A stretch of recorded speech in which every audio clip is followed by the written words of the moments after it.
अदृश्य दुनिया YouTube channel को लाइक करें, सब्सक्राइब करें और बेल आइकन को ऑल पर सिलेक्ट करें ताकि आने वाली हमारी सारी वीडियो आप देख सकें। विधियां क्यों नहीं काम करती? क्यों हमारे पूजा पाठ बेकार चले जाते हैं? ऐसा है या नहीं है? जय श्री महाकाल, जय माता दी। हमारी यूट्यूब फैमिली, एक बार फिर स्वागत है आप सबका, सबके इस यूट्यूब चैनल अदृश्य दुनिया पे।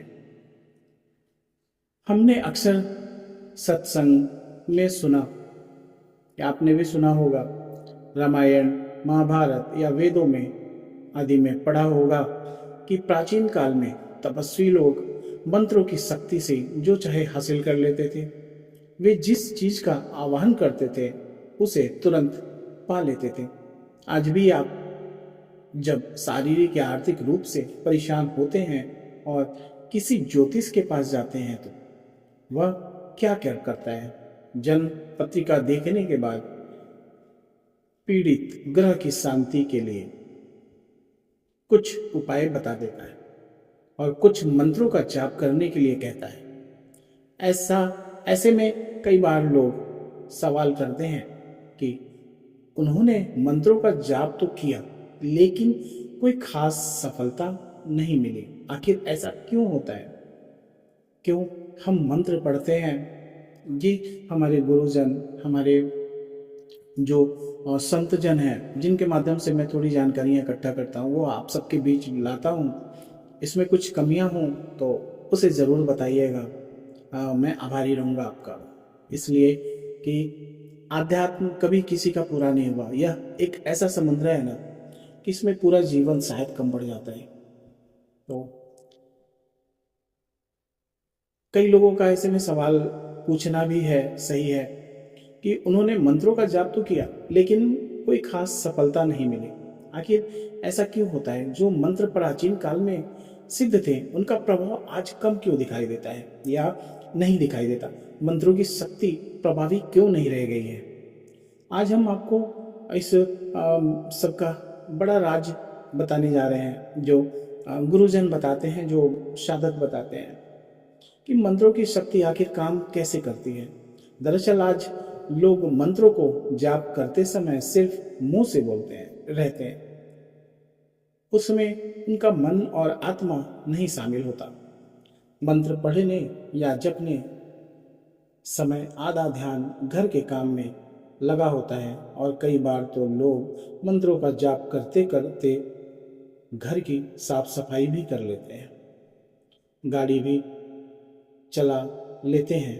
उन्हें लगता है कि पंडित ने जपने के लिए कहा और यही किसी काम को करते हुए भी तो किया जा सकता है, मगर यह गलत तरीका है। मान लीजिए आपके घर में अंधेरा है और आप 0 वाट का बल्ब लगाते हैं तो कितनी रोशनी मिलेगी? फिर आप कहेंगे बल्ब तो जला दिया लेकिन रोशनी तो आ ही नहीं रही। यही तो आप मंत्रों को जपते हुए कर रहे हैं। 0 वाट के बल्ब की तरह सिर्फ मुंह से मंत्र का उच्चारण करते जा रहे हैं। खुद की सोचिए, क्या वह फलीभूत होंगे? दूसरा तरीका है मन से जाप करने का।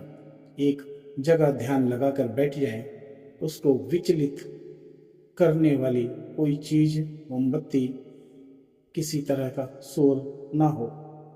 मंत्र को पूरा मन योग से ध्यान केंद्रित करते हुए जपें। जब मन की शक्ति शामिल होगी तो यह 10 वाट के बल्ब की तरह रोशनी देगी, उसको इसका फायदा होता दिखेगा।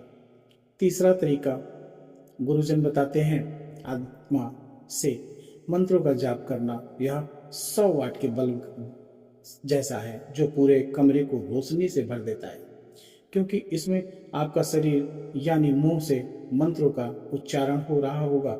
मन यानी ध्यान में भी आपके मंत्र होंगे और आत्मा यानी आपके शरीर के सातों चक्र रोम रोम उसका उच्चारण कर रहा होगा, जैसे प्राचीन काल में लोग करते थे। अब बताइए, 100 वाट का बल्ब जलेगा तो मंत्रों की शक्ति आपके जीवन के अंधकार को दूर नहीं कर देगी। मंत्र तो वही थे, वही रहेंगे, लेकिन उन्हें जपने और सिद्ध करने में आप कितनी ऊर्जा लगाते हैं, इससे तय होता है कि आपको उसका फायदा कितना मिल रहा है। पहले तरीके में से मंत्र जपने से तो बेहतर है कि आप ना ही करें, क्योंकि इसका कोई लाभ नहीं होगा। यह बिल्कुल टेप रिकॉर्डर की तरह है, जिसमें आपके मन ने मंत्र बोलने की फीडिंग कर ली है और उसे आप बाइक या कार चलाते हुए ध्यान नहीं देते हैं और कार चलती रहती है। वैसे ही मंत्रों की शक्ति को बढ़ाने नहीं दे, दिमाग को की प्रागुमिक के चलते मंत्र मुंह से निकलते रहते हैं। विधियां भी काम नहीं क्यों करती हैं? क्या बताते हैं गुरुजन? विधियां जीवित हैं, विधियां सद्गुरु बताते हैं, विधि बुद्ध बताते हैं और उन्होंने प्रयोग करने के बनाई है। उन्होंने जिस विधि से यात्रा की है और पहुंचे हैं, वे उसी विधि की वे चर्चा करते हैं। फिर हमेशा प्रश्न उठता है कि विधियां काम क्यों नहीं करती हैं। सारा जीवन विधि प्रयोग में ही निकल जाता है। लोगों को हमने सारा जीवन साधना करने हुए देखा है, ध्यान करते हुए देखा है, और वे ही वही हैं, कहीं नहीं पहुंचते। उन्हें उल्टे और कलह से भरे गए, उन्होंने पाखंड पैदा हो गया है, उन्हें क्रोध भी आ जाता है और बाद में वे बहुत पश्चाताप में जलते हैं भी हैं कि मैं सन्यासी या साधक होते हुए भी क्रोध से मुक्त नहीं हो पा रहा। विधि काम ना करने के पीछे बहुत से कारण संभव है। पहला और सबसे बड़ा कारण आपने साधक होने का अहंकार किया है। साधक या ध्यानी इससे दूर के प्रति जो धार्मिक नहीं है, उनके प्रति निंदा का भाव भी आ जाता है कि कुछ नहीं कर रहे हैं, नरक में जाएंगे। हम दिन रात आध्यात्म और ज्ञान चक्र की रहते हैं, अपनी साधना की चर्चा करते रहते हैं, यानी बीज को बोकर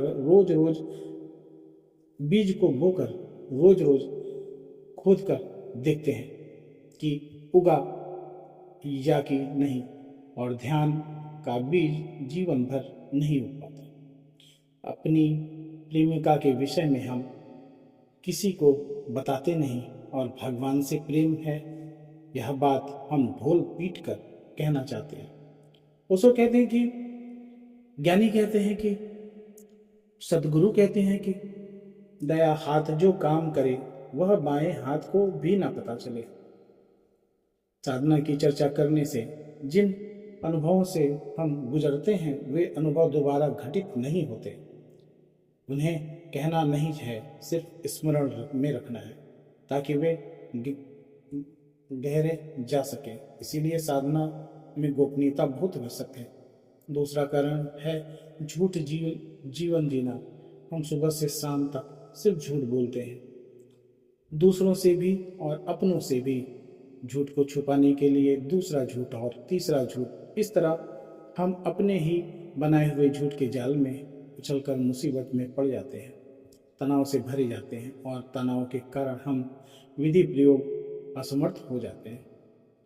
तीसरा कारण संकल्प की कमी। हमसे संकल्प बिल्कुल भी नहीं होता।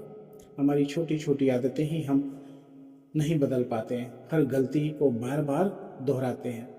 आज हम जिस बुरी आदत को छोड़ने का संकल्प लेते हैं, कल तक उस पर टिकना मुश्किल हो जाता है। कल और अगले कल पर टाल देते हैं कि अभी कहाँ जीवन निकला जा रहा है। चौथा है धैर्य की कमी, धर्म की कमी। हमने धैर्य तो है ही नहीं। हमारा जीवन इतना तेजी से भाग रहा है कि हमें आज और भी परिणाम चाहिए। यदि हमारा शरीर स्वस्थ है और बुखार हो तो हमें पूरी तरह से स्वस्थ होने में 1 से 2 सप्ताह लगते हैं, जबकि ध्यान शरीर के साथ ही चेतना का भी स्वस्थ होना है। और शरीर तो तभी बीमार हुआ, चेतना तो जन्मों से बीमार है। उसके लिए तो हमें प्रतीक्षा करनी पड़ेगी और धैर्य होगा तो ही हम प्रतीक्षा कर पाएंगे।